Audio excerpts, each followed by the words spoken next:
Right. Sorry about the condition of the camera, but recently I have lost both my FaceTime camera and my microphone because my son has started streaming again. So yeah, I'm back to using one camera and my Mac camera, which means you've got a wider view because I don't know how to zoom it in. So if anybody knows how to do things like that on a Mac, could you please let me know? Right, you're supposed to be in bed. Go on, please. Hi. No, go to bed. Thank you. I was trying not to say hi. Can you see me and hear me okay? Kisses for me. Yeah, kisses for you. Go on.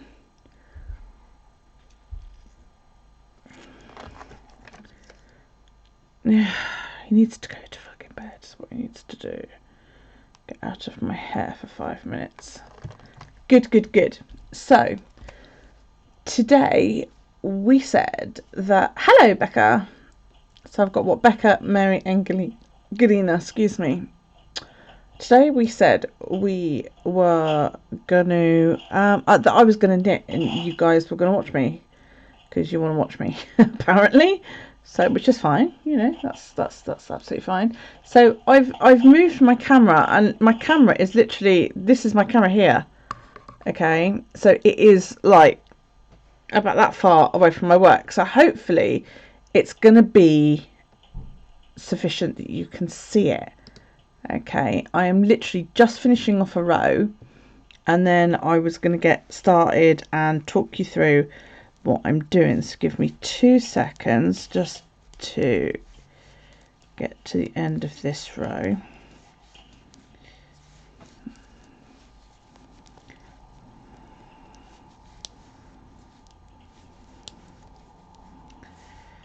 Okay, right, so the pattern I'm knitting, I'm making a blanket, and it's not very, doesn't show up very well because of the light, but this is what's called cable work. Okay, I've got a nail bugging me right there. I wonder if I can get away with it or something. It's going to keep catching if I don't sort it out. That's a little bit better. And basically what I've got now is I've got 4 different charts, okay, and they are all cable charts, and they will make up my knitting. I'm going to have to file my nails on it now because I've now got a catchy bit. Ugh. One of those days.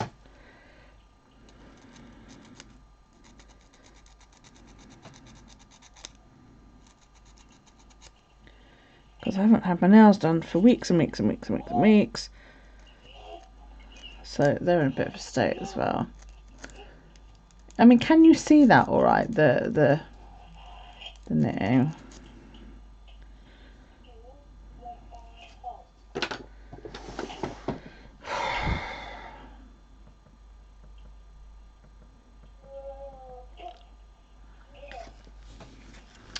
So this section here, I'm hoping you can see it okay. That's a bit better. This is chart A, and this repeats after every other chart. Okay, so you've got chart A, that's chart B, chart A again, this is chart C, and chart A again, and then you've got chart D. I've just finished and started a new repeat of chart D. Okay, and then basically it's mirrored from there, so you've got A, C, A, B, and then back to A again. Okay, so these are my charts. I don't know how much of this I can actually show you due to the fact that this is scanned out of a book, and I'm sort of thinking copyright type issues. So needless to say, chart A is 8 rows, chart B is 54 rows, chart C is 52 rows and chart D is 60 rows. So I have a row counter on my phone. Okay, and what that basically allows me to do is, this is the total number of rows I've worked. That's how many rows of chart A that I've worked, how many rows of chart B that I've worked, how many rows of chart C that I've worked, and how many rows of chart D that I've worked. Now, chart A is only an 8 row repeat, so what I do when I get to row 8 is I reset it back so that I can now start on row 1 of chart A again.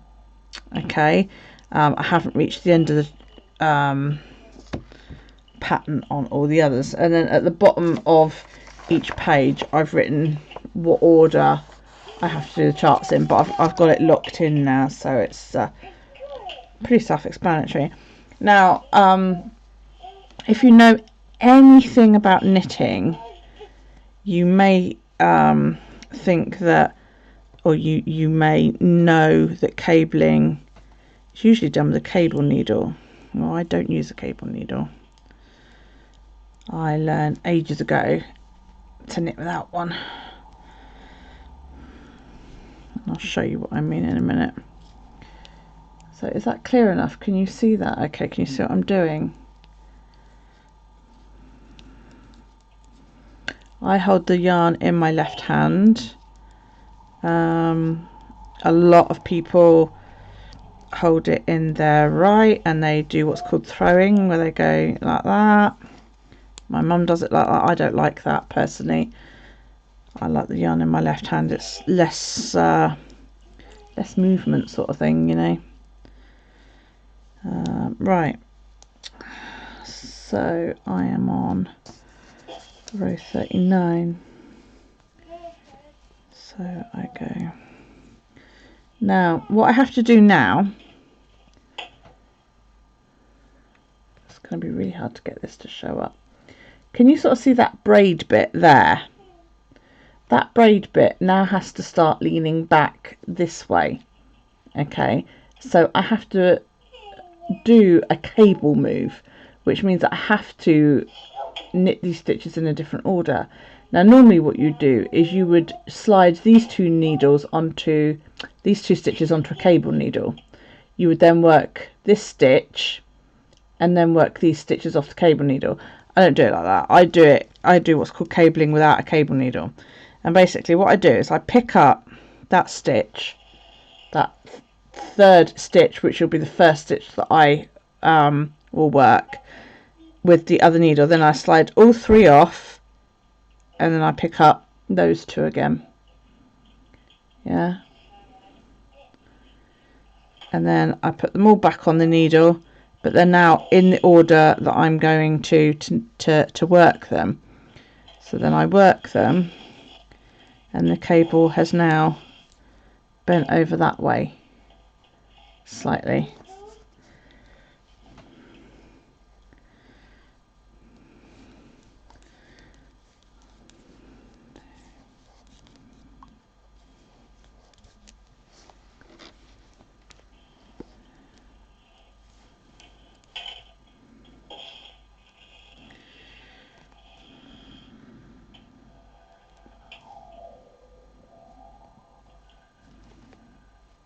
Do, do, do, do, do.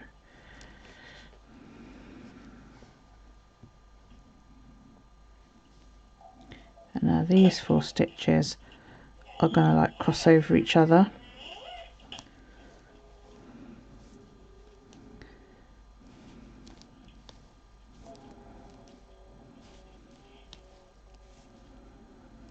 Hey Sue! Yeah, I'm doing St Cirian from Aaron Knitting by Alice Starmore.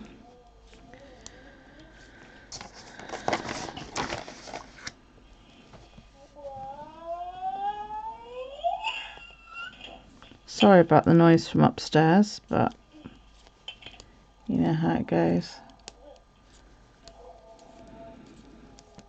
So how is everybody? There's not really much I can talk about while I'm doing this, so you guys are going to have to make conversation. You've never done cables? That surprises me.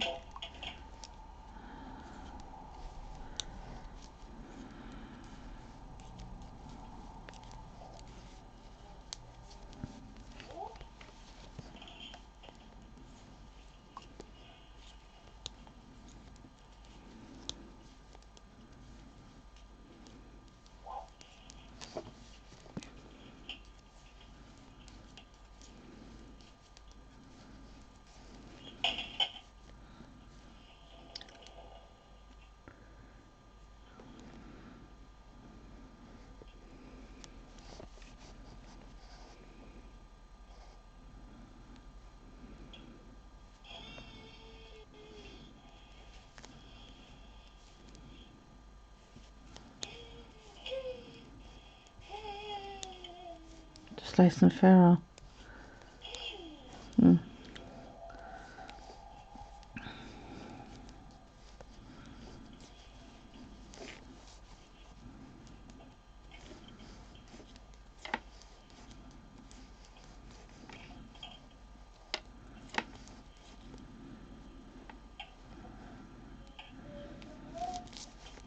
I love cables. The more complicated, the better. Grabs my attention then.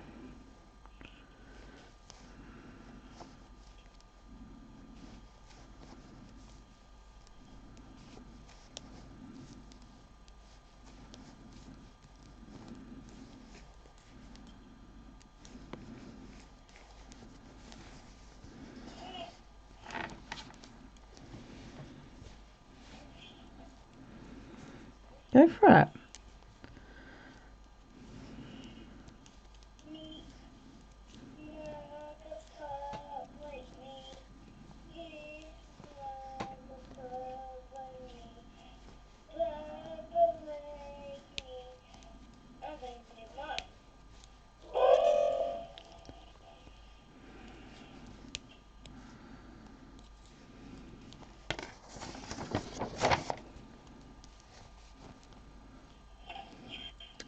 So what's everybody been up to?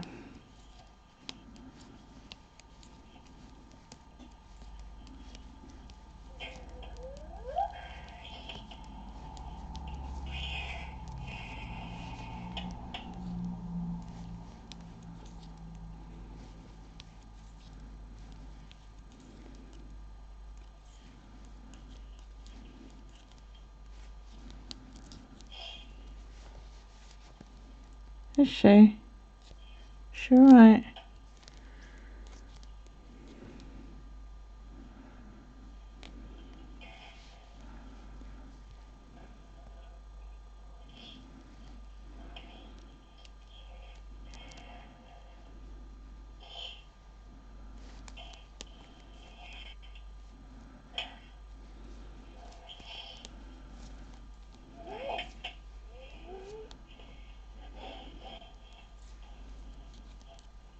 Yeah, I did too.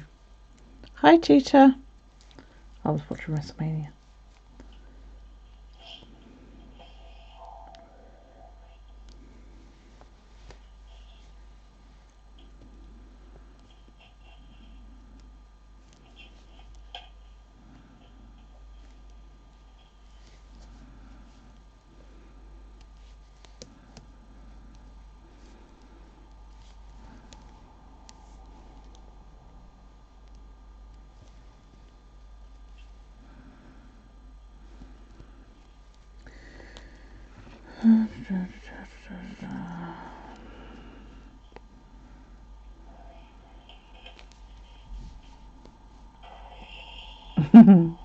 You're right, Tia.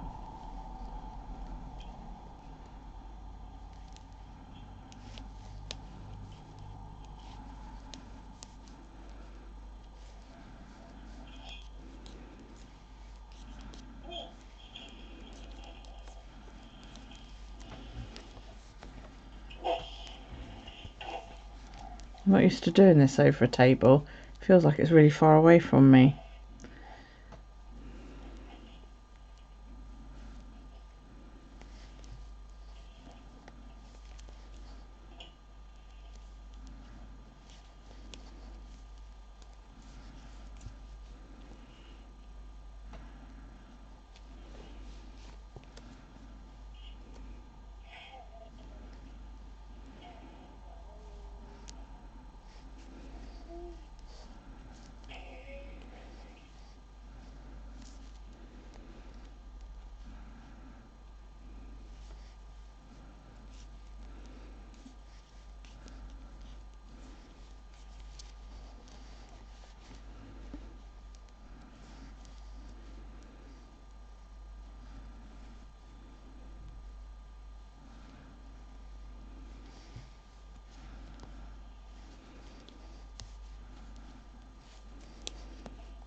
Yeah.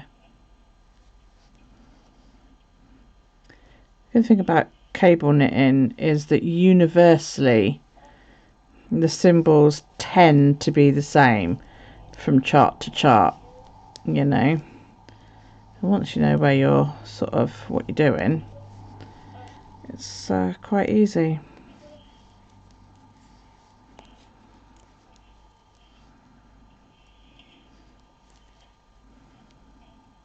Because I read off of a chart, not off of the written sort of code, as it were.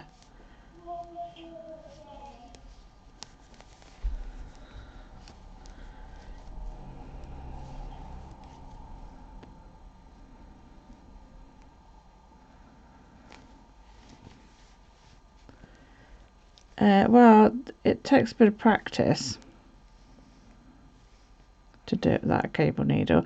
I used to use a cable needle, and then I read about somebody saying, oh yeah, no, I don't use one. And I thought, oh, that'd be handy, because I was forever losing the damn thing, you know. So I thought, oh, you know, I need to look into how to do that. So I YouTubed it and then practiced and did a jumper for my friend's little boy, and did all of it without a cable needle. I was quite chuffed. I'm knitting a blanket from a book called Aaron Knitting by Alice Starmore, and it's 4 different charts and they're all cables. So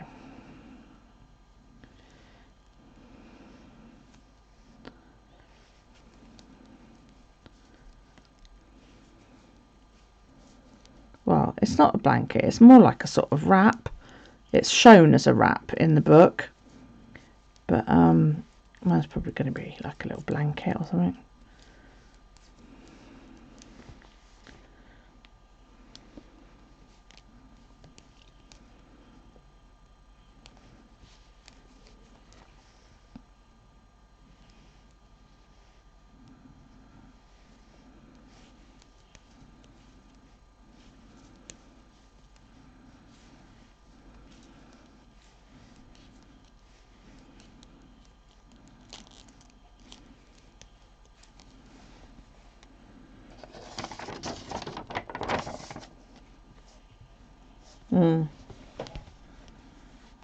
Yeah, I was just saying before you came in, chart A is just an 8-row repeat, chart B is 64, chart C is 52 rows, chart D is 60 rows. So yeah, I haven't knit any of her Fair Isle designs. I don't knit Fair Isle that often.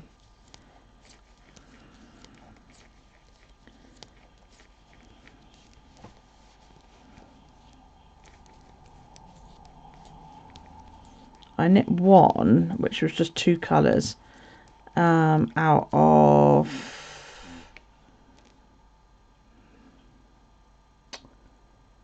I can't remember what the book's called, and this was back way before YouTube and all that lot. And yeah, I did it all how it said, you know, and you got to steek the arms, and I didn't know anything about steeking, and this is before I understood that you were supposed to be scared of it. You know, so yeah. And I did the whole jumper without even thinking, you know, this is scary or anything like that.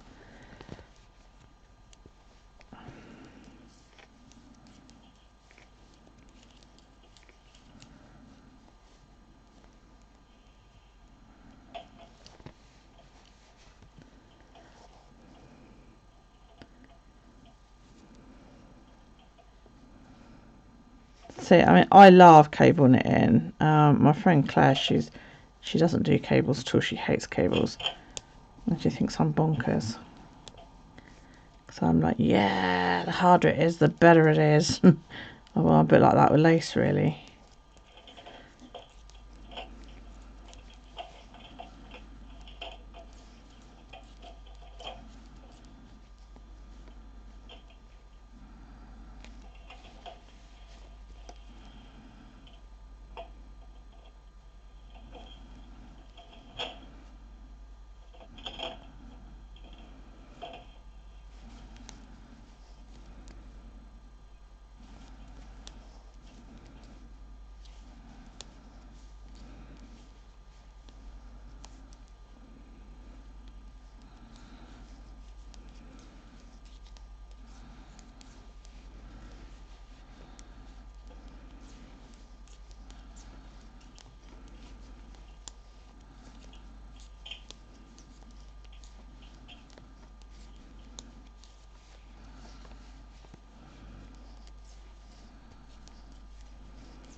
My movement is making my knitting, my chart trying to escape off the table. It's really annoying.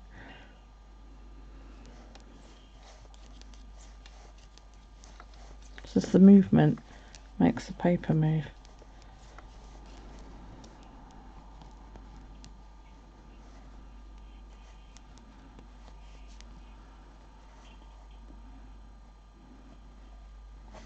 Sorry.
Oh, okay, Mary.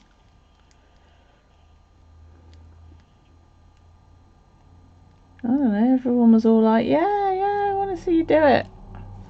There's nobody here.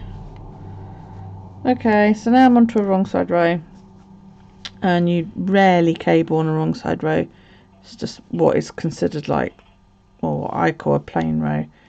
And that's basically if you knitted a stitch on the last row, then you purl it, and if you purled a stitch, you knit it. It's a filler row type thing, really.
That's it. I dread to think how long it would take me to use up all of my craft stuff.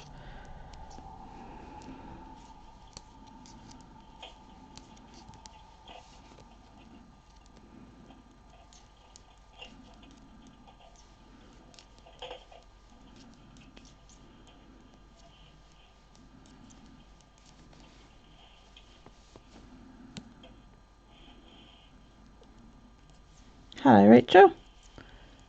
Oh, are you making cloth? Yeah, sure. I thought about doing those, but I don't know whether our local hospital needs any. I think they probably do. But I'm not 100% confident with my sewing machine, so...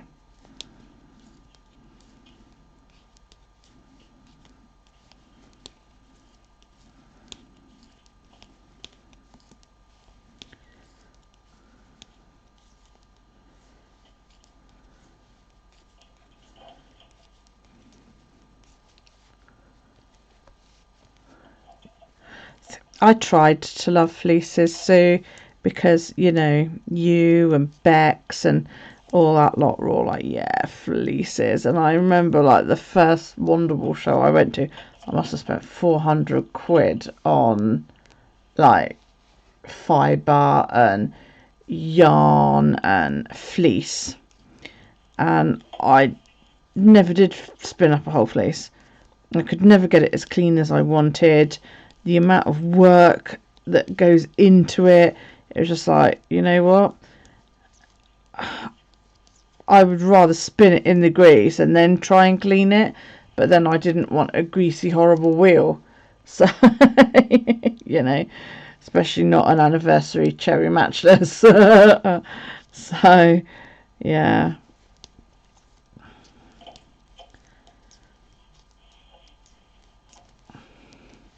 Hi Andy.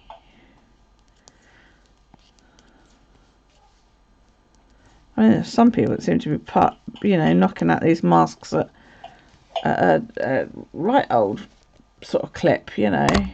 Oh, sorry. Not used to the camera being right there. Your Centres for Disease Control National Institutes for Health now recommending not requiring people to wear masks if outside or near people. Yeah.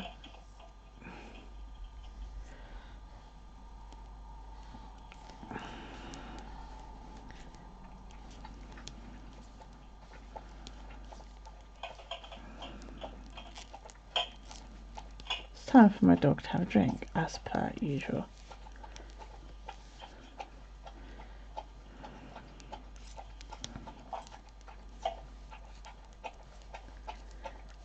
I remember I spent ages washing his face. I must have washed the damn thing about 6 times, and it never felt clean. It always felt greasy. And I was just like, you know what? I can go and buy, you know, the fibre that I want, already pretty and dyed and that, for a lot less than it's costing me to buy the fleece, and then to get the fucking thing scrubbed clean. Excuse me a minute. Get in bed.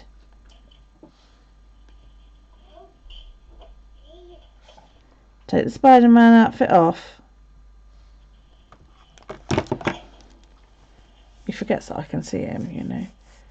Oh, she always is. As soon as I go online, the dog decides she has to have a massive great drink. Yeah, well, moron is a polite name for your president.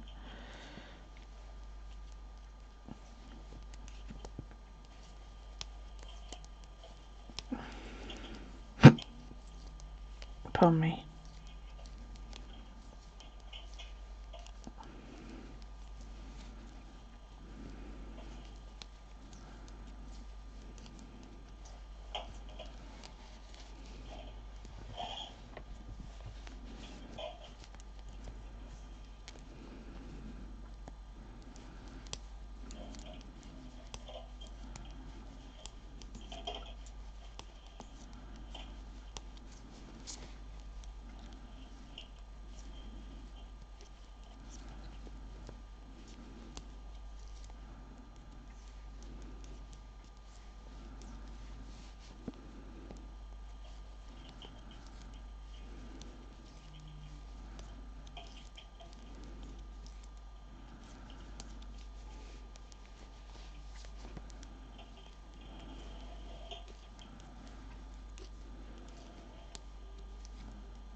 since I was 6.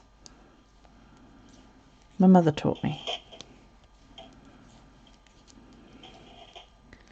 My mother would repurpose yarn from jumpers she bought from shops, you know, and she would wear the jumper until she decided she didn't like the style anymore, and then she would undo the jumper, wind the yarn, and hi Marilyn, and would wash the yarn, and then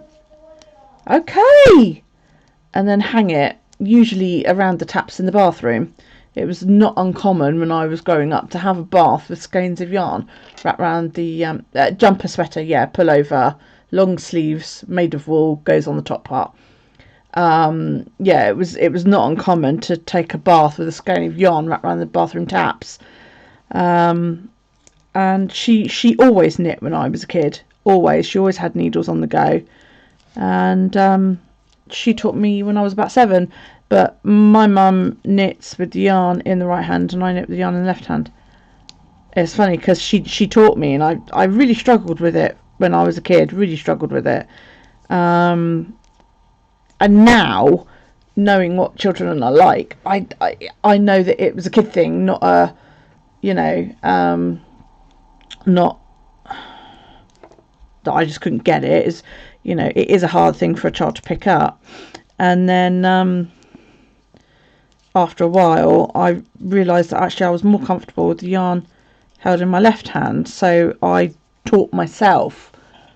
She taught me the basics, but then I went on from there and taught myself how to do it with the yarn in my left hand.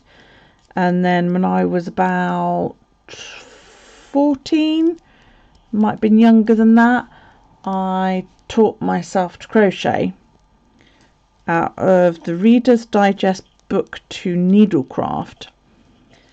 And which is something my mum can't do. My mum can't crochet. And that was it, really. I just sort of knit the odd thing here and there. I knit my first sweater when I was 16, first adult sweater, and that was good. That was a good experience for me, learning how to do that. I was pregnant with my eldest when I made that, and I made it for my first husband. Actually, John. Yes, it was the boyfriend curse. I made him a jumper, and while I was in the process of making it, we got married. And then when I'd finished the jumper, I realised I didn't want the jumper or the husband anymore, really. So it kind of went from there. And I made, a few things for the kids over the years, but I have the curse of having children that don't really like wearing, knitwear. So it's sort of like, oh shit, And then I didn't knit for a long time when my children sort of got to a certain age. And right, now I'm going to progress all of my rows by 2 because I've done 2. All of my charts by 2, sorry. I didn't knit for a long time. And then my best friend fell pregnant. And I said, I'll make something for the baby. And it went from there, really. I went from not knitting at all to knitting for hours every day. She bought me my first set of really good needles. And then, within sort of 5 or 6 years after that, I started spinning, and it's just gone from there, really. So your mum was a test knitter for a company producing knitting patterns in the 60s. You learnt but lost interest, learned to crochet around 8-9, closely followed by tatting. Yeah, I never did tatting. I did bobbin lace at school, but that was boring as hell. Never made a garment, gave up knitting pretty much until you started spinning. Yeah, funny, innit? It was a knitting goddess that got me into spinning, because she used to live here. I used to run the local knit and natter, and she came along and she did it, and one of the other girls did it as well, and she brought the wheel down. No, 2 of the other girls did it, and she brought her wheel to knit and natter one night and sort of showed everybody how it all worked and all that lot. And I'd always said, oh no, you know, it's not ever something I would get into, and I was obsessed after that. And one of the other girls loaned me a single treadle joy, which I fell in love with, and learned to spin on it. Basically, learned to spin on her, or she loaned it to me indefinitely until I could afford to get my own. And that was the other thing I bought at that first Wonderwall, was my own joy. Yeah, weaving I'm not interested in at all. Really not. I mean, it looks like fun, but it also looks like an awful lot of hassle. Tapestry, I did tapestry when I was pregnant with Callie, and I've done 2 tapestries, I think. I've definitely done one because it's upstairs hanging over my bed, and then I started another one and I just never finished it. But yeah, so Tia, you want to see this?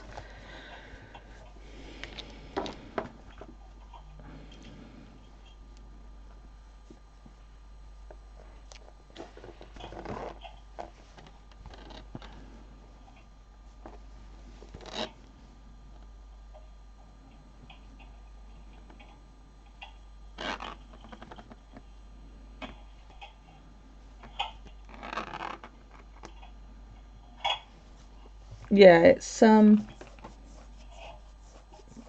probably about 300 odd stitches, I think, at the moment.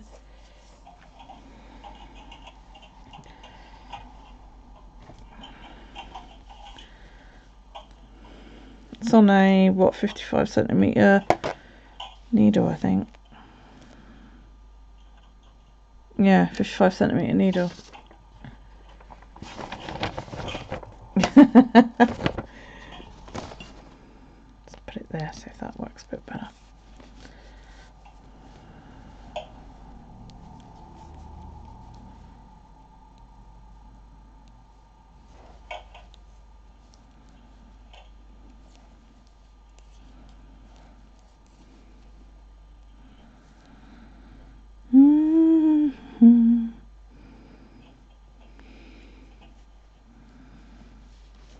Right, now I'm working on these 6 stitches, yeah?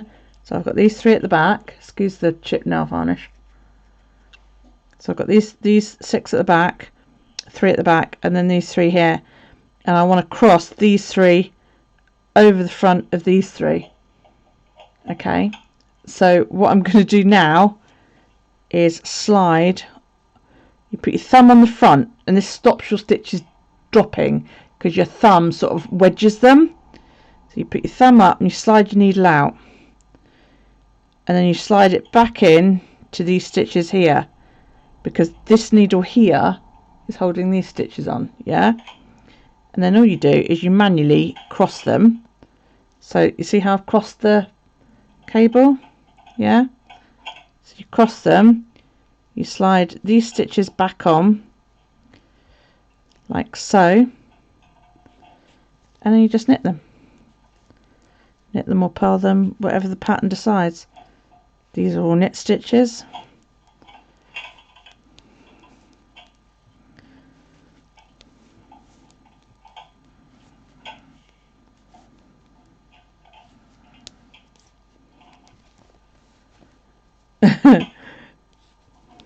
Yeah, I was like that first time I saw someone do it. I was like, oh, that's so cool.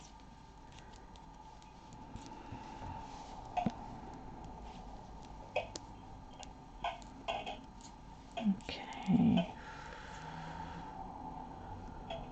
31. Right. So this one, we want to move these 2 stitches, which are knit stitches. It's really hard to get the light to sort of pick it up, over this next stitch, which is a purl stitch.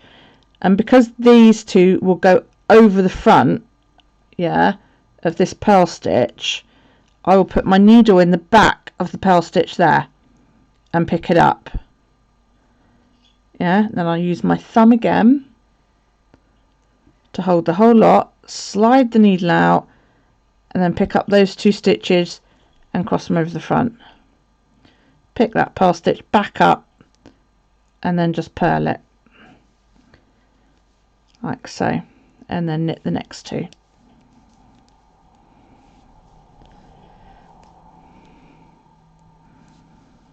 Right, now I've got another cross coming, so I want to move these 2 stitches.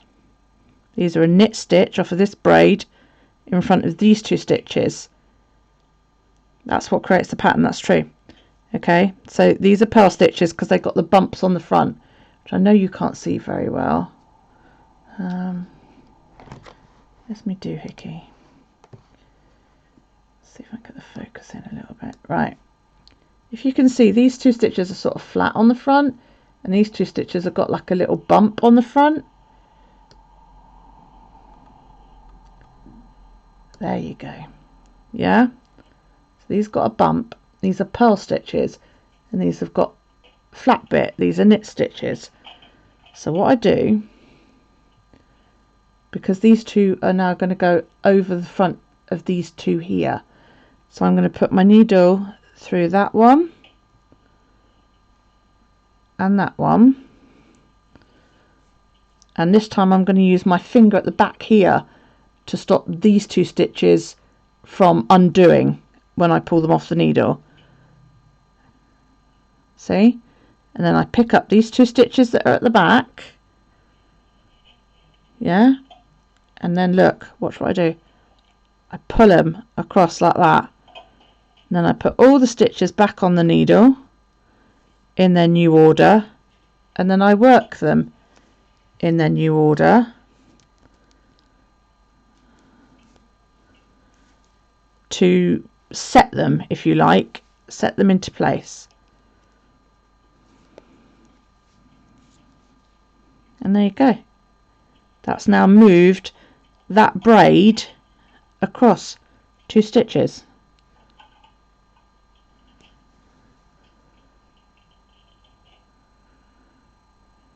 This isn't brilliant yarn to be showing you complicated shit like this. Right, so the next one, I want to move those 2 stitches that way 1 stitch. So because that one's a purl one, I'm going to go, and it's going at the back, I'm going to go in through the back, slide the whole lot off, pick it up with that one, and then go in like that. Purl that stitch, knit that stitch, and knit that stitch.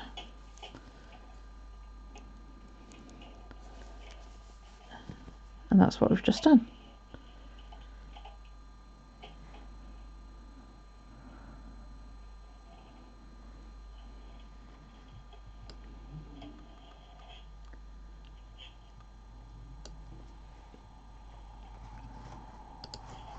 Clear as mud, huh?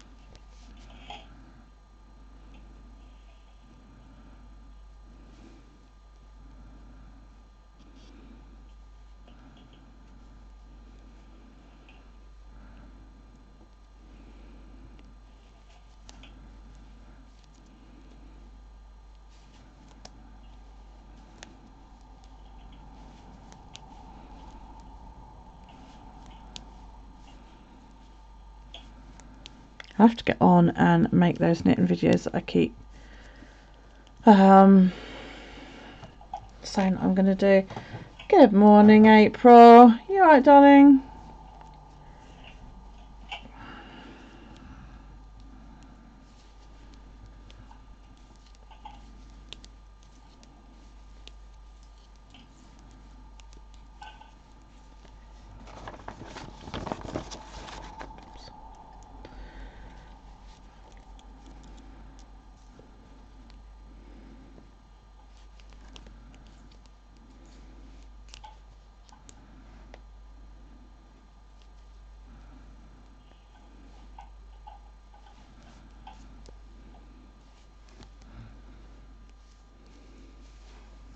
Yeah, I'm using a circular needle.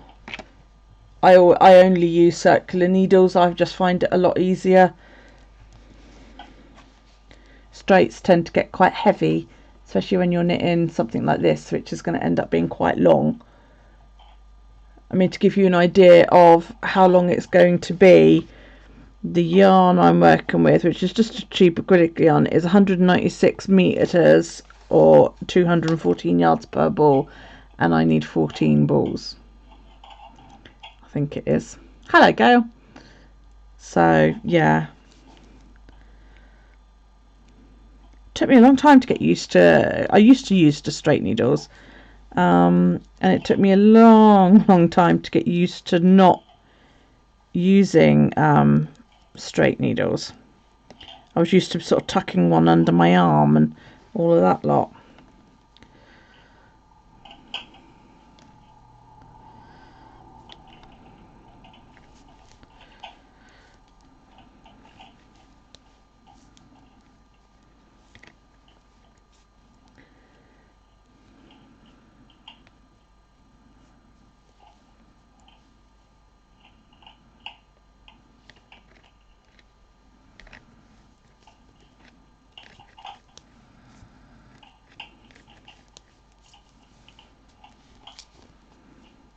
I'm making a wrap, like a sort of shawl.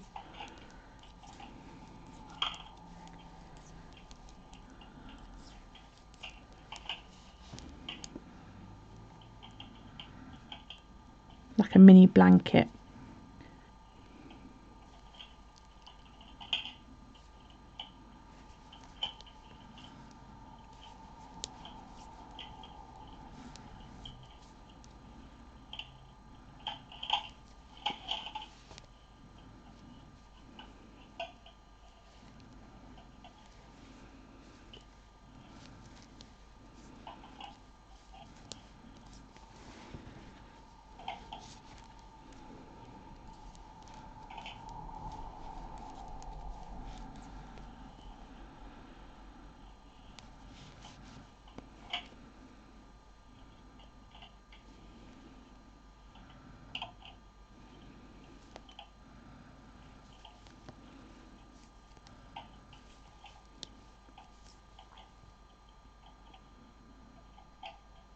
Oh, okay. See you later, Mary.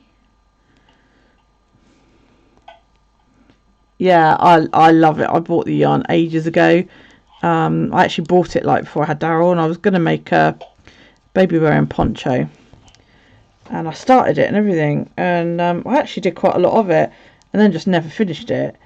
So I was like, oh, I need to find a, something that I could do to use up all that yarn.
Okay, so this next one's fun.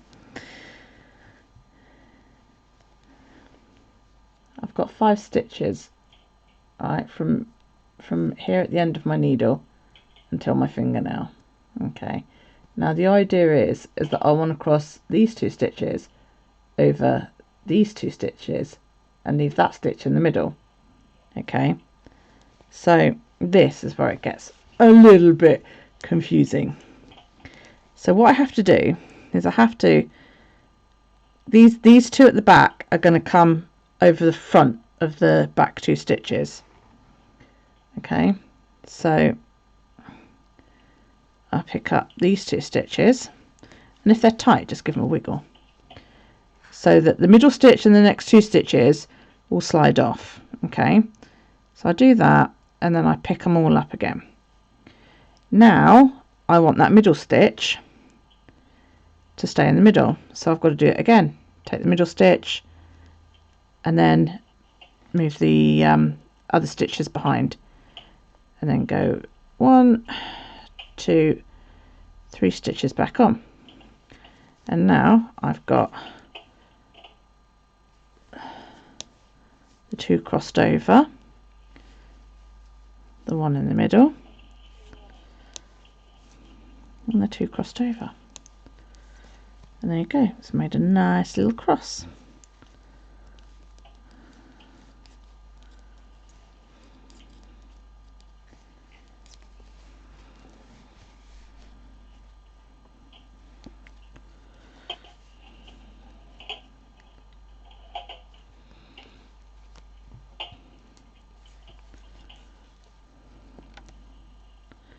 How are you, April? You alright? Did you have a bad night? Or just a late one?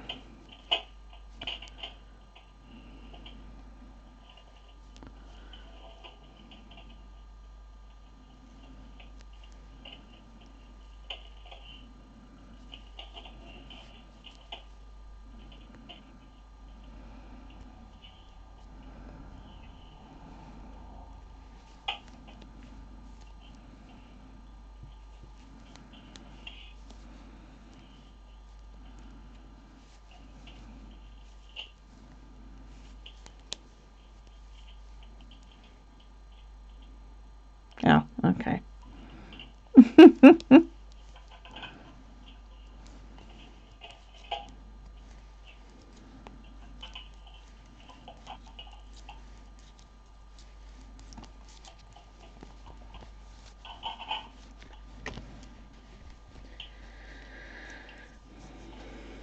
I have actually like created another channel, and I was gonna do videos like this. I was actually going to do like a whole course on how to knit. And I was going to cover things like this as well. I suppose that's something I could do now that we're all in quarantine.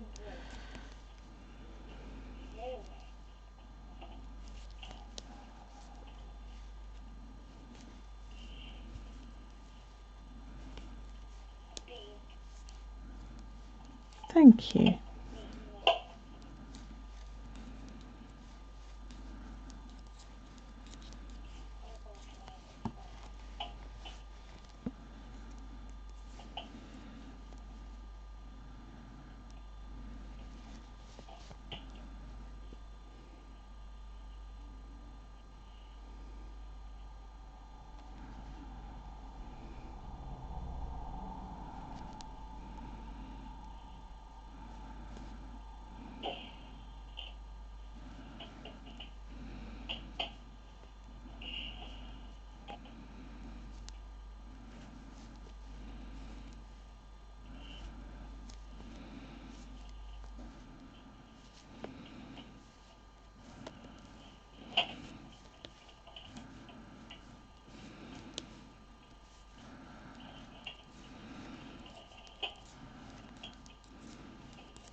Oh, oops, I didn't mean to do that.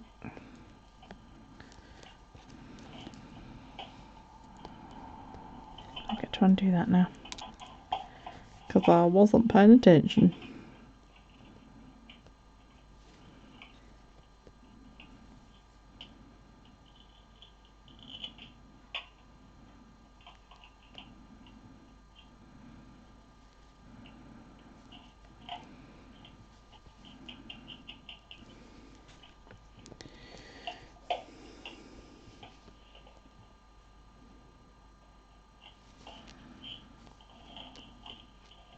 Oh, that's right. No, that was right. It's the row before that's wrong.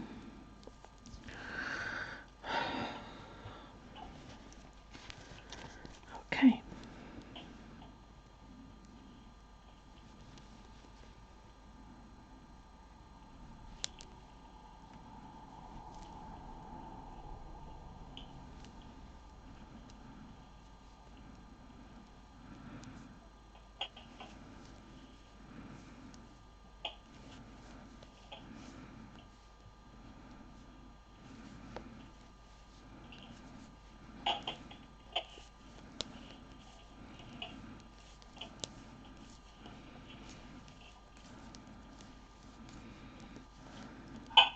Right, I made an error here. This is going the wrong way. I should have gone that way. So what I'm going to have to do is drop it down 2 rows and redo the rows. So instead of doing the whole thing, I'm literally just going to drop the stitches. So what we do is we pull those 2 down and then undo the yarn. This is not an ideal yarn to be showing you this with because it's too flippin' dark. And then that one.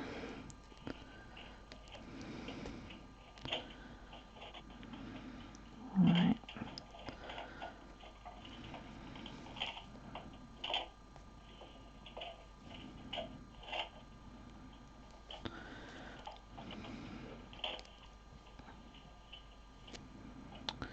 So let's pull that one.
And then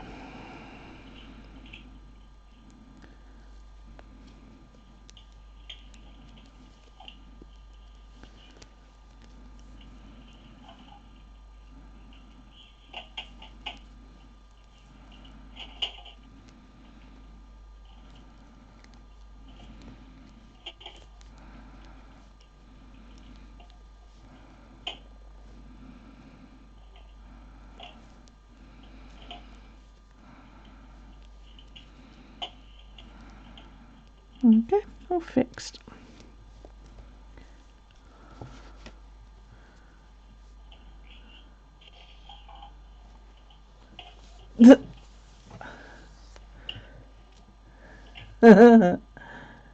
I'm like keep turning my house upside down because I'm doing a 4-ply yarn and I've only got 4 bobbins, and I'm sure I've got more than that.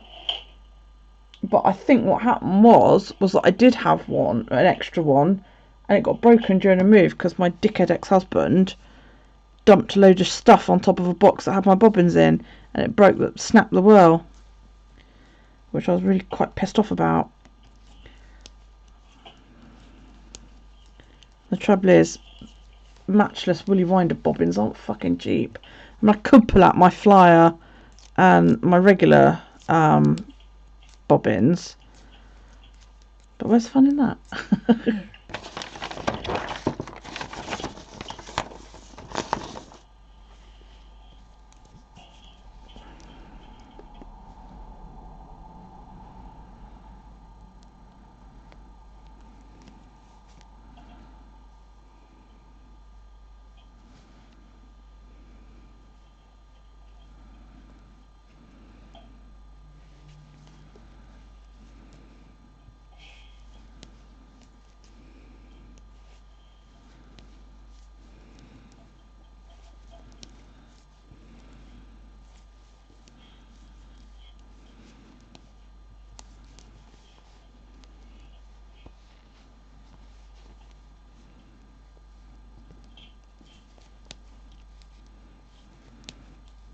I miss my my Hanson that I had, the Hanson e-spinner. I missed that for plying because that was just like, I didn't manage to overfill that bobbin once.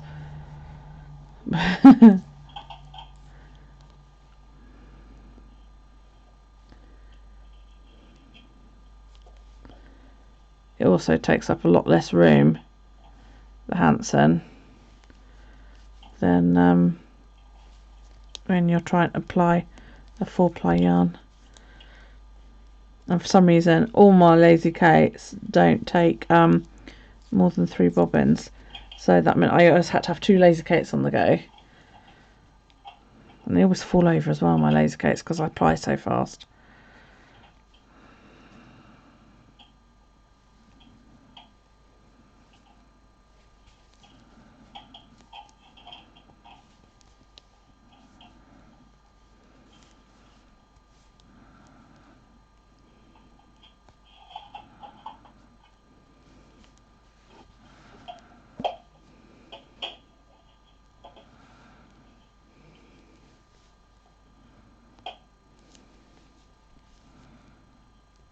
Oops.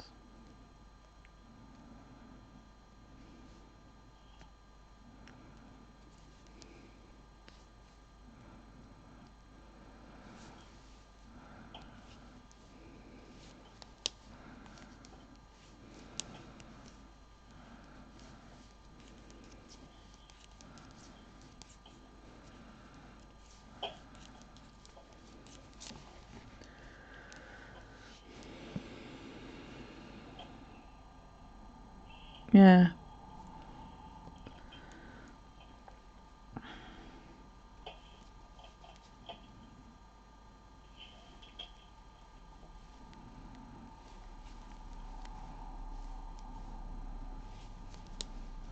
But then I keep saying that I'm going to buy a jumbo flyer and cape for my matchless, but I never do. And I don't spin enough to justify the cost. And if I was regularly, you know, even once a month plying up something, I possibly would, but I'd spin so infrequently now.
I need to get on with my spinning actually, because I've got some turquoise merino silk on the wheel that I want to get done, so that I can get on with some Polworth that Marianne did for me absolutely ages ago. And well, she didn't do it for me, she did it in her closing down sale last year, and I bought the last two of one particular colourway, and then promptly lost the bag once it sort of arrived in the depths of my craft room. And then when I was tidying up the other week, I found it. I was like, oh. So I really, really, really want to get on, because I've never spun Polworth silk blend, you know.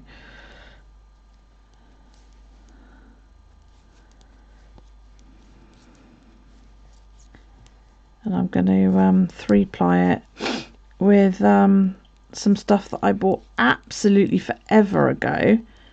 That's a crafty koala fibre. It's one of the very first ones I bought, so it must be about 8-9 years old. And I bought that at Fibrefest. Do you remember when they used to do Fibrefest? I think it was. Pretty sure it was. Because hers was like the first stall as you went into the big tent.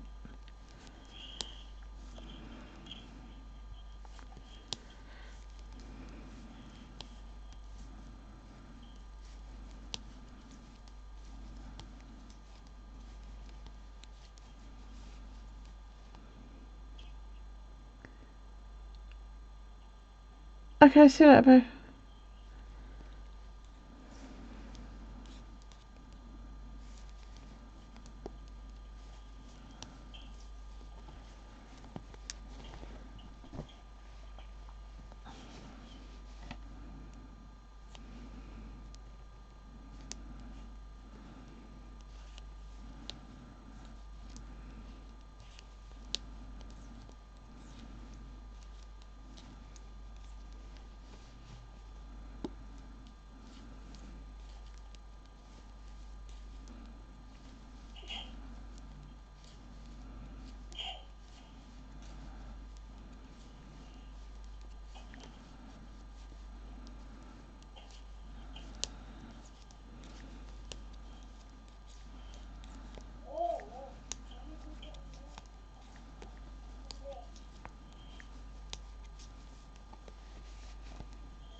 Oh god, I love her stuff.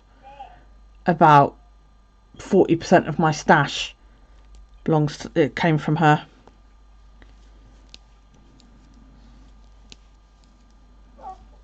I used to go to Wonderwall and just like, I'd visit her first, because I just knew that I just love her stuff. Shut up! No, I won't be blocking this because it's acrylic. I have blocked stuff this big before, and I use a bed. Hang on a minute.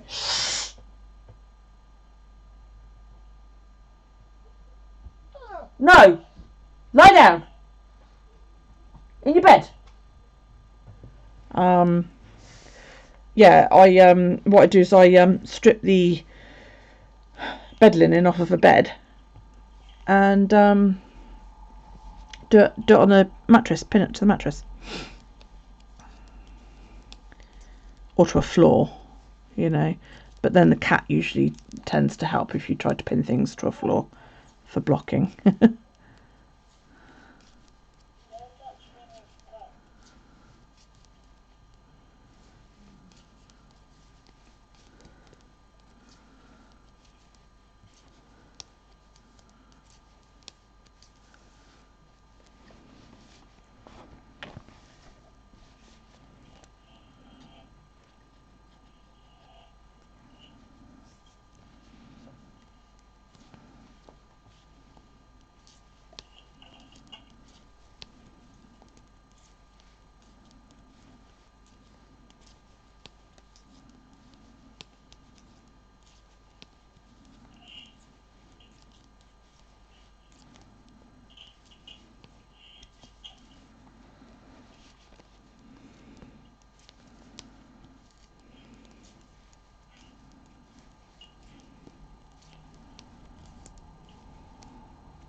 was really gutted actually when she stopped doing Wonderwall, because I can't afford to get up to Woolfest anymore. Now that I don't have the camper, that would mean finding somewhere to stay, and I used to stay with Karen, Cassie Knits, and she used to let me sort of keep in her spare room, but she's now turned that into a craft room, and there's no beds in there, so I don't have anywhere to stay, and it's a long fucking way to go, and I'd have to bring Daryl now, and of course Woolfest is on the Friday and the Saturday, which I always thought was a bit strange, instead of the Saturday and Sunday. So I sort of thought to myself, well, I'm going to have to give up Woolfest. And I haven't been to Woolfest for yonks. Did Wonderwall a couple of years ago, and we found this like really shabby chic hotel, really run down it was. It was a fabulous hotel, and the staff were lovely, and Daryl really enjoyed staying there, and it wasn't too expensive. So you know, I thought, well, if I do go again, I'll probably stay there. But it is just, even the driving up just to Wales is still quite a long journey.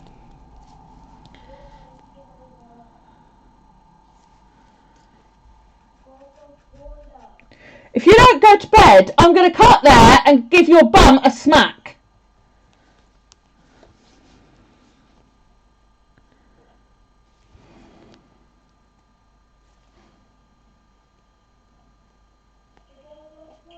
Yes! Fuck's sake.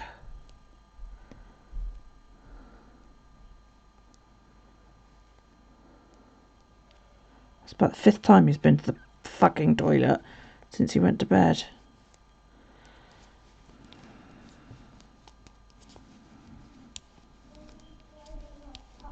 No, you turn everything off now and go to sleep. Turn it all off and go to sleep. No, you turn it all off and go to sleep.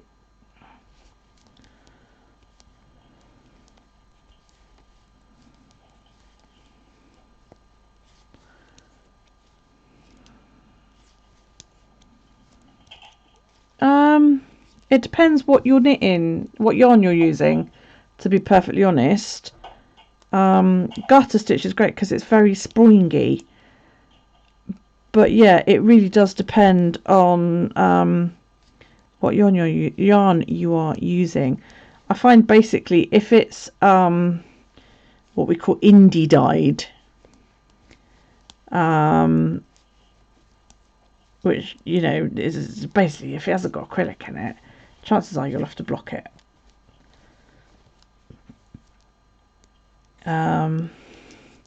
Acrylic doesn't block unless you steam it and kill it completely, in which case, you know, what's the point? I personally love knitting with acrylic. I find it warm, I find it comfortable, it doesn't itch, and it doesn't need to be blocked every time you fucking wash it. So, about the only thing I knit from like real yarn is socks and hats.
The other reason I don't actually knit with a lot of indie dyed stuff is because it tends to be multicoloured, you know, and because I like knitting stuff like this that's got a very, very detailed knitting pattern in it, I don't want a crazily dyed yarn. I want, 12 balls of one block colour. So that's why I don't tend to, and spinning something that's one colour is actually quite boring. So yeah, I spin the pretty stuff and I knit the plain stuff, but I knit the plain stuff into pretty things. So,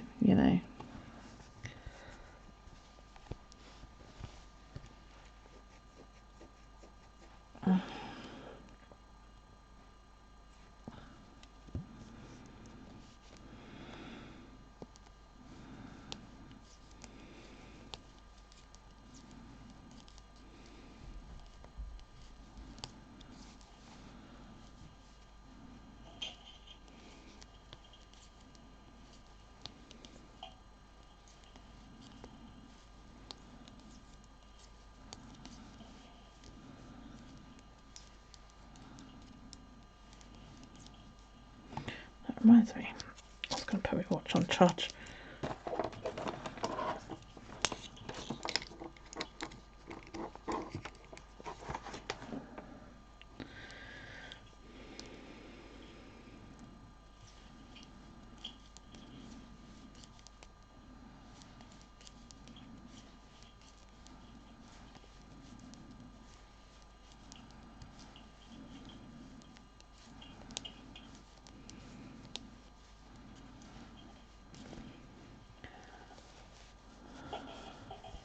Yeah, I know you do a lot of natural colouring, don't you?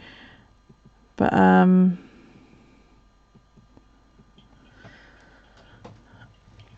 like I say, I can't be doing my washing fleece. It's far too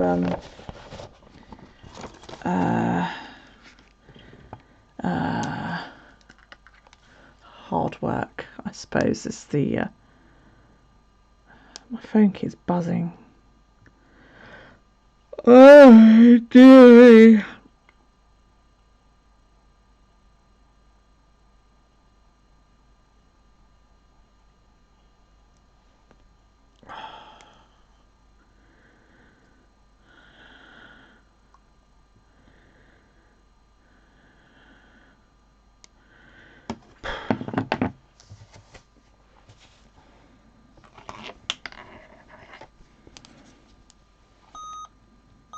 It's a baby monitor.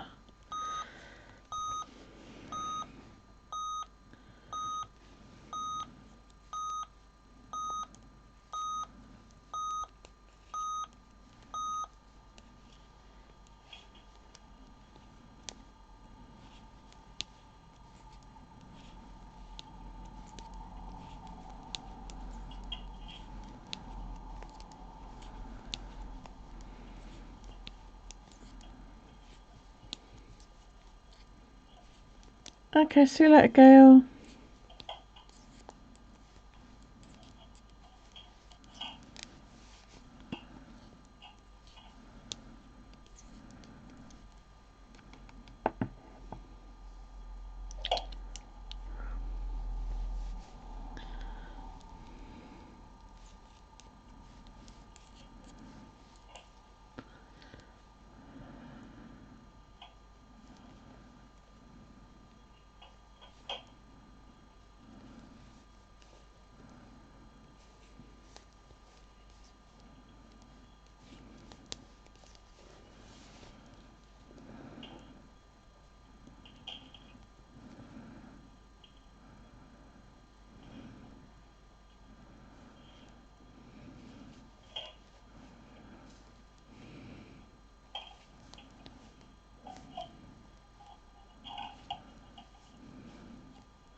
gone wrong there somewhere. Purl 2 across there, double cross there.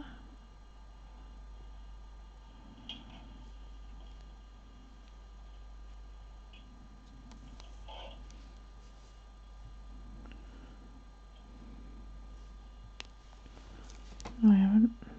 1, 2, 3.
That's alright. I haven't really been talking.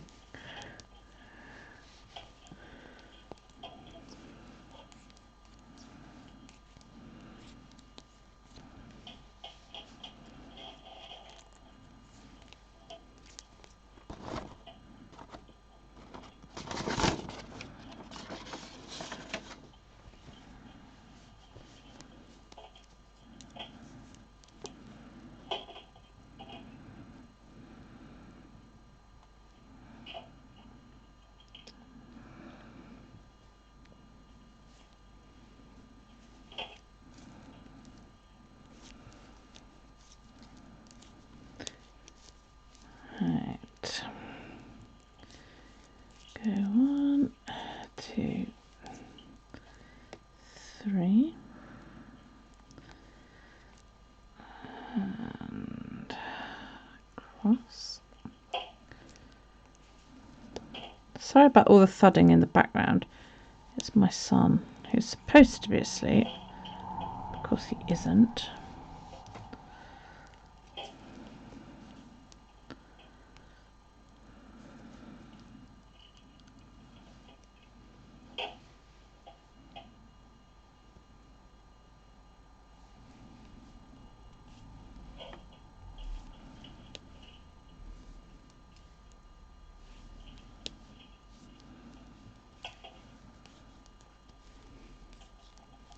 Yeah, it's a stitch marker.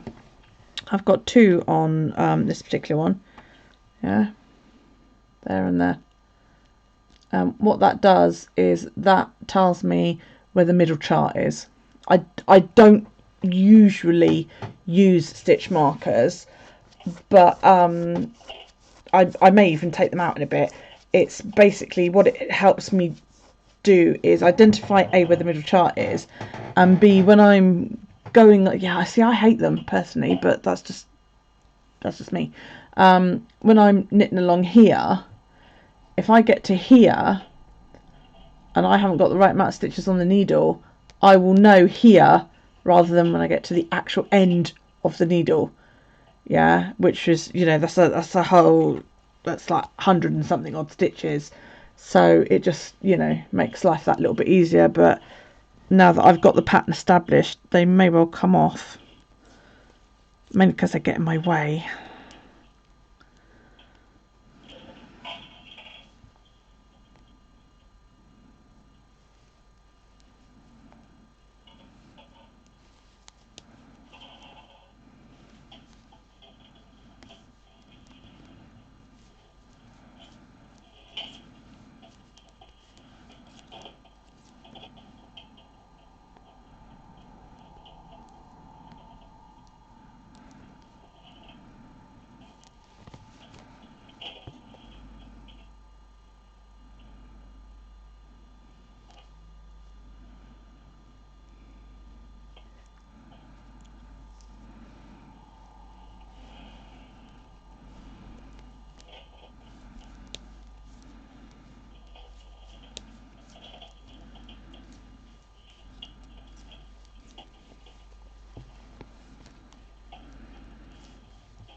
they're quite often used in things like lace knitting, which is quite complex.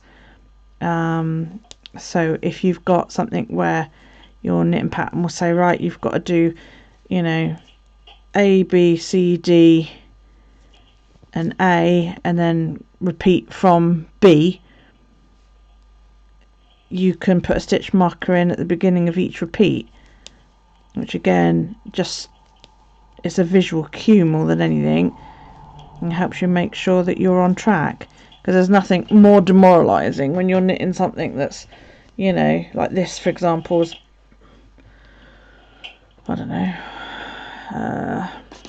hang on, I'll tell you.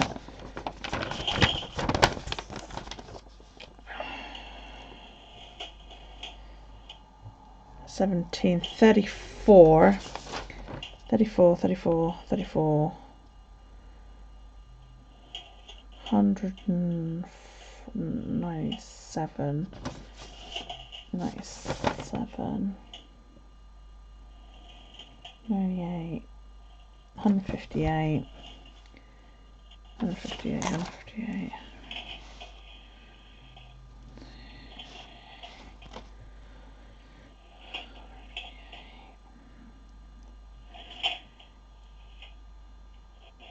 Yeah, about 250 stitches. And to have knit all 250 stitches and then find out that you fucked up at, you know, around about 40 stitch mark, and you've got to do that entire fucking row. Whereas if you've got your markers in place, when you hit a marker, you know that you're supposed to end on this stitch at the end of this repeat before you go into that stitch on the beginning of that repeat. Hello Marilyn darling, how are you? You're knitting lace with black yarn. You don't usually use stitch markers either, but you don't want to mess this up. Exactly. Yeah. You've never done circular needles, so you seem to have a lot. Yeah, basically the idea is that if you're knitting a sweater, for example,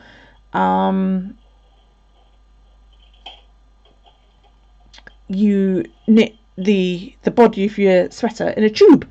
This isn't being knit in a tube. I am going backwards and forwards like you do on regular straight needles. I just happen to prefer these because they take out less room. But yeah, you cast on and then you join it in a circle and you knit a tube, and that's your sweater body. And then you can do the same for your sleeves and, you know, all that as well.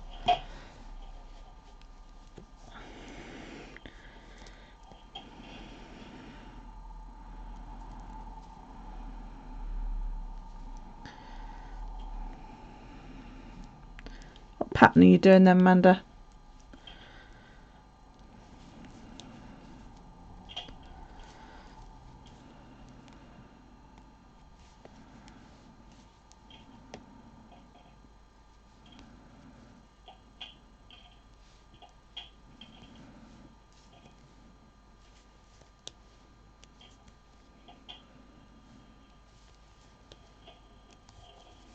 Yeah.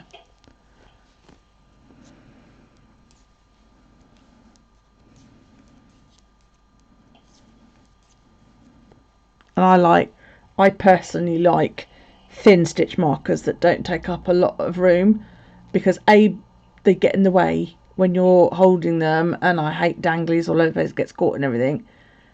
And my tension's quite tight, and I find you chunkier that you actually do have like a gap, and it winds me up. Yes, you can get rid of it by blocking, but you know, it's not the point, is it? Gone to all that effort to make it look gorgeous to begin with, to then block away ugly.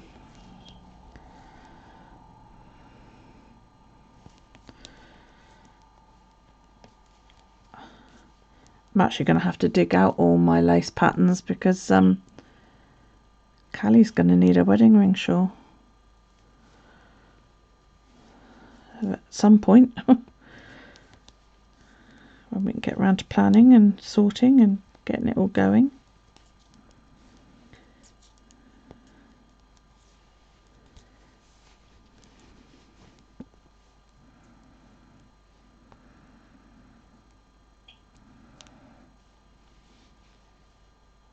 Yeah, I use yarn as well, quite more often than not. Something in a really huge contrasting colour, because I have been known before now to get totally carried away and just actually knit it as a stitch, and then get to the end and wonder why I've got like 6 extra stitches.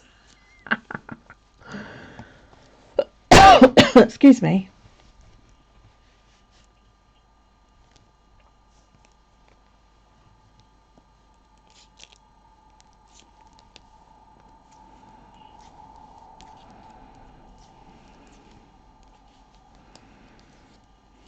And the annoying thing is when you do actually, with these metal ones, you actually accidentally knit the fucking stitch marker, and then you get to the end and it's stuck.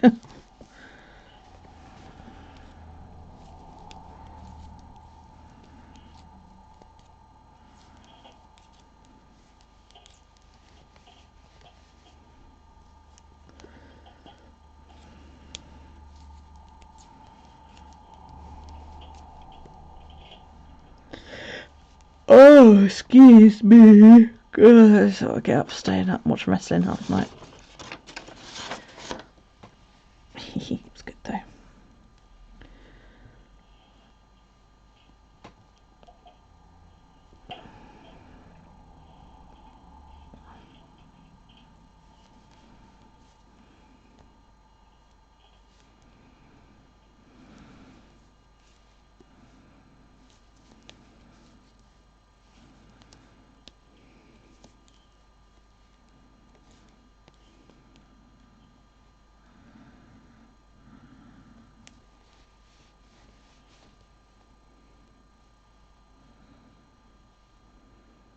Ah, right, okay.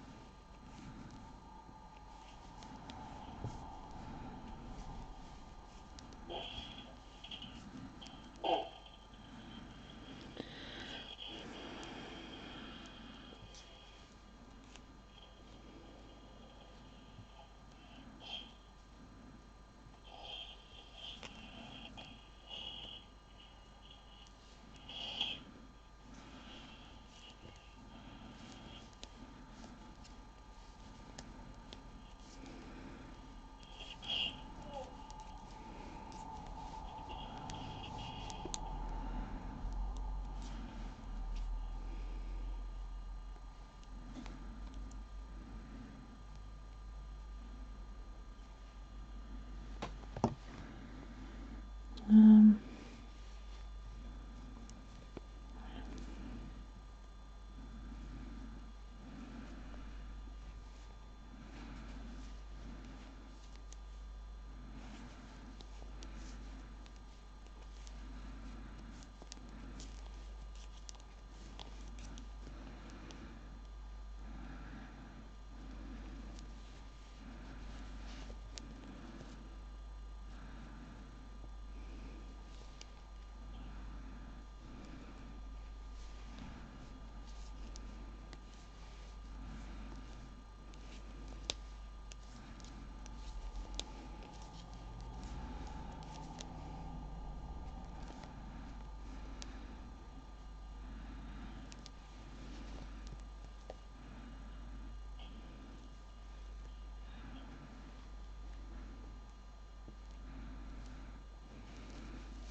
with what?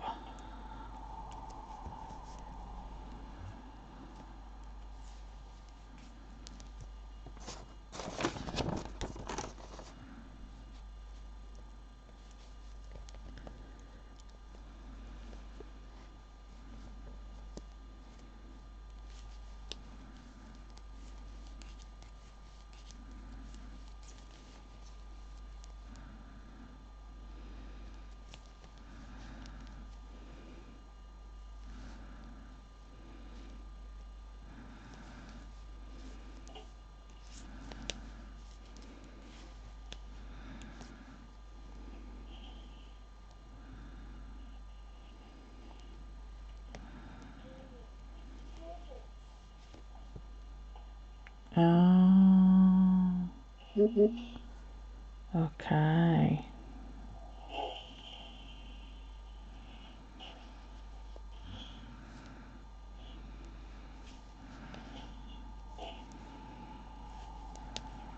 I am attempting to grow plants from seeds instead of actually going out and buying like already pre-established little seedlings. I'm doing it all right from the word go, just to see if I can really.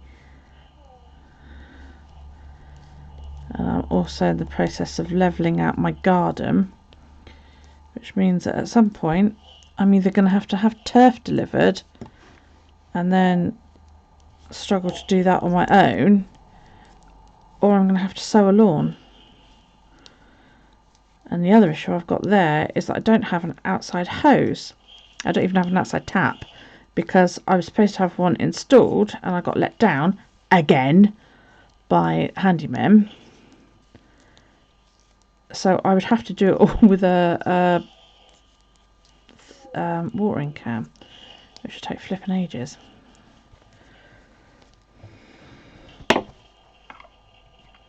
Oh, excuse me. I have to plug my poor phone in. Bing!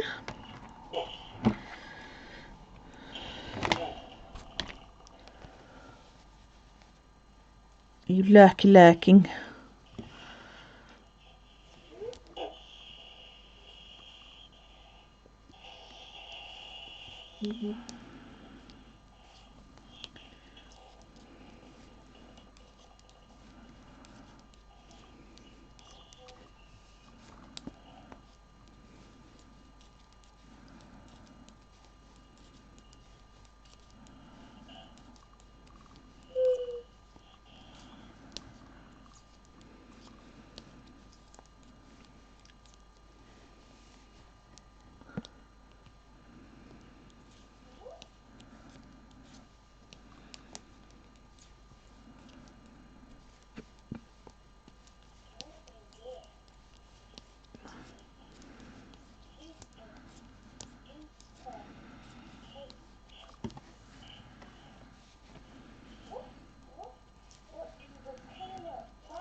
Hello, Amy. You alright, lovey?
You're stuffing your face with potato jar, sounds lush.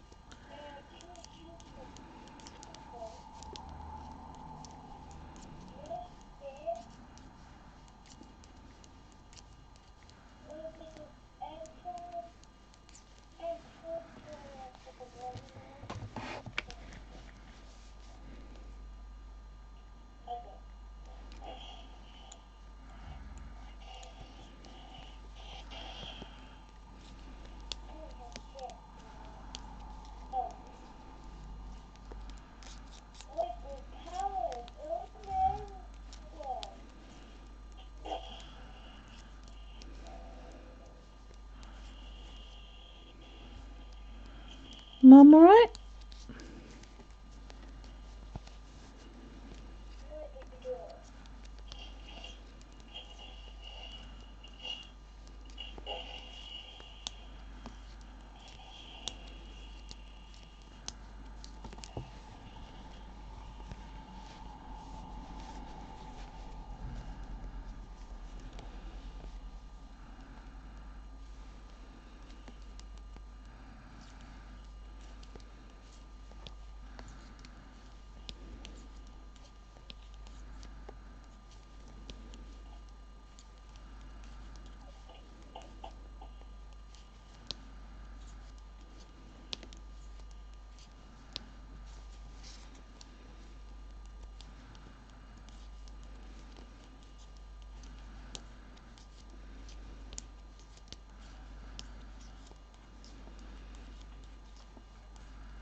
Because she can't get out.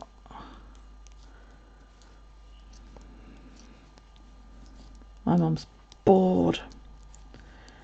So she said trouble she can't knit because her eyesight's going, which she's finding extremely frustrating.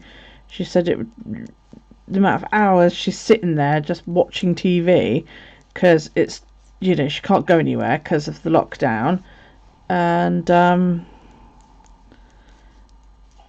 she said, you know, so there's only so much TV you can watch before you've actually had enough of sitting staring at the box all day.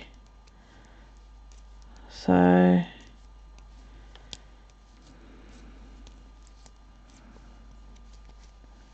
something about eBay and people. Oh god, I'm waiting on a refund for that fake fucking fraudulent lipstick that I got sent. It's like trying to get blood out of a stone.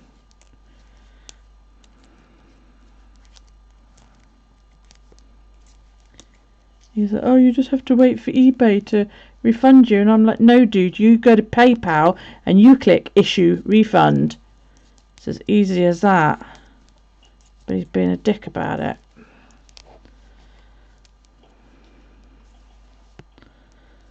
And then I've got a parcel that's gone missing somewhere between customs and my postal service getting it. So the postal the UPS, who it was originally sent with from the States, say we no longer have it in our purview. You know, it's in your country and it's been handed off to the next step in the chain. So I'm like, okay. So I contacted my mail handler and they went, well, we don't have it.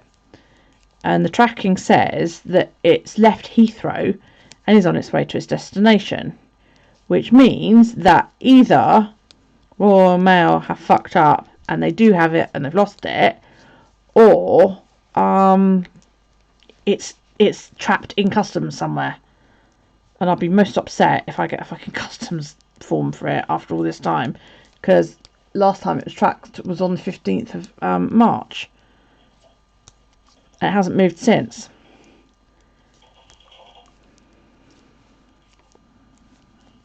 And then I've got some stuff coming from Australia, and her stuff usually gets here really, really fast. But of course Australia sort of has locked down as well, and I don't know when that stuff's going to arrive. It's all very frustrating.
There you go.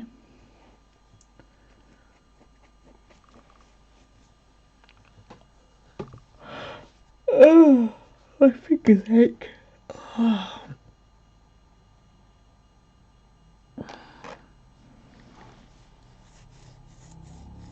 Thank you. Is Easter today? Or is it next week? It's next week. That's good. Otherwise I'd be really gutted that a whole day had gone past where I'm allowed to eat as much chocolate as I want. And I hadn't realised. Yeah, it's coming up a little bit not as true. It's coming up more blue on the screen. It's well, the colour line is called Emperor.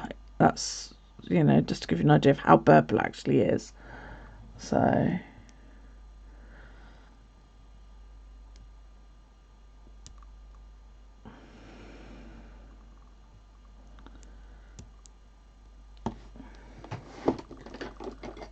gonna have to take my nails off soon because I'm having so much trouble.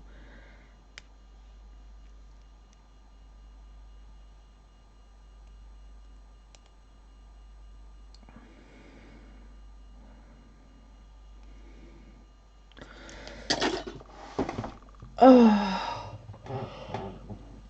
oh, dear me.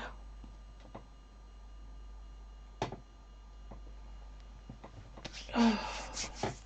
Right, I think I'm going to stop there because I've been doing this for 2 hours and this chair's not very comfortable. I don't even have my chair. That's how bad it is at the moment, because Alex got it into his head that he wanted to go back to doing streaming. So he said, I haven't got anything. He literally got rid of everything when he stopped streaming. He got rid of his chair. He gave me his camera, his mic, his everything. And he was like, oh, I'm going to go back to it. So I said, all right then. He said, I'll have to buy a chair. I said, okay. So he's ordered a chair, and then he said, are you using that second monitor? I said, no, because I didn't have a cable for it. Oh, I'll pick it up then. So I said, yeah, all right then. Can you find all the cables for it? I was like, well, I don't know where the bloody cables are. So he's pissed off because he's like, oh, I'm going to have to order a new cable. And then what was it he said? I said, do you want the mic back? And he was like, well, if you don't mind. And I said, well, it is yours. He just gave it to me when he quit streaming.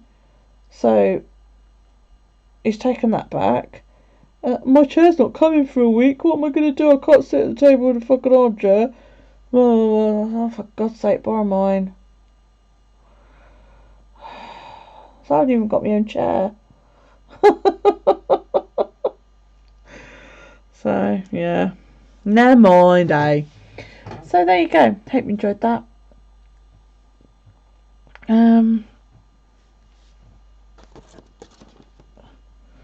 I'll have to come back in like a month or so when it's grown a bit and show you how it's getting on.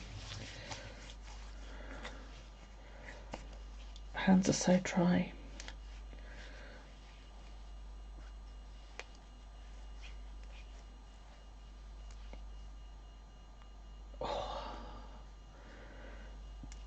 No worries. Thank you for joining me. I really appreciate it.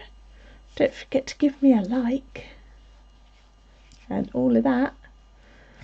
And yeah, I'll see you. Ow. I don't know. I have to think about what I'm going to do on Wednesday. Well, I'm not actually bothering to set up weeklies at the moment. Man, oh, fabulous. You'll be on in about 25 minutes. Fantastic, darling. No worries, hun. Hope everything's alright. Right, take it easy, guys. Have a fantastic rest of your day. I think I'm going to have a nap before the second half of WrestleMania tonight because I'm knackered. I can't stay up all night like I used to. I'm not 23 anymore. I need to remember that. Take care. Love you loads. Have a fantastic rest of your day in whatever you are doing. Stay safe. See you next time. Bye. Bye.